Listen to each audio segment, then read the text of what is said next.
កូនស្រីមួយ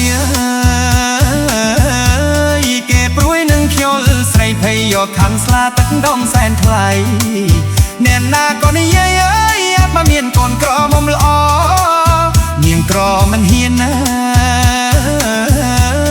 អ្នកមានមិនចូលមកក្លបីពេញមួយស្រុកអូណាម៉ែទុកកូនម៉ែធ្វើអ្វី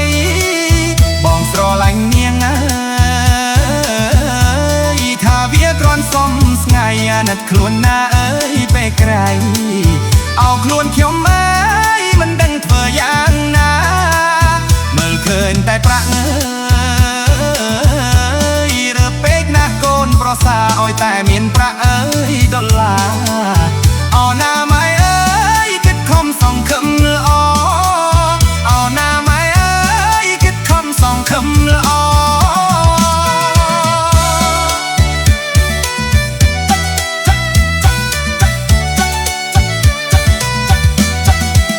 បើតែយ៉ាងនឹង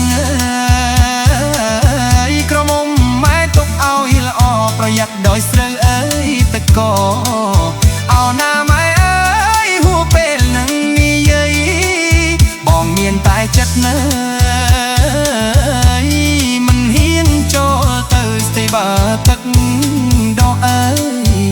នាងថ្លៃណែយយម៉ែមិនអាណិតអ្នកក្រទៅរកឯណាបាថាចិត្តវិញស្មោះសរកូនម៉ែកូនស្រី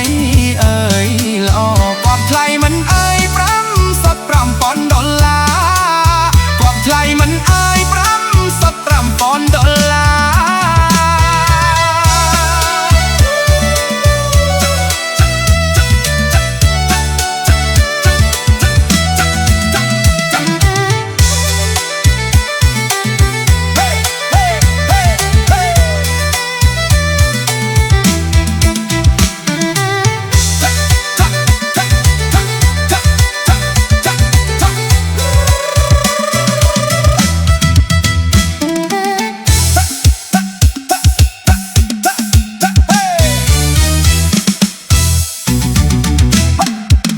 អ្នកនិយាយត្រង់មីង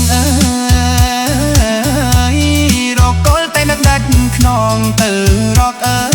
ឯណាអល់អបងស្រឡាញ់ញៀងមួយជីវិត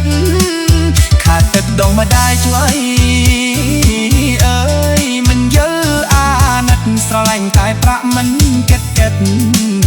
អោក្រមុំបងថ្ងៃក្រោយខ្លាចនាង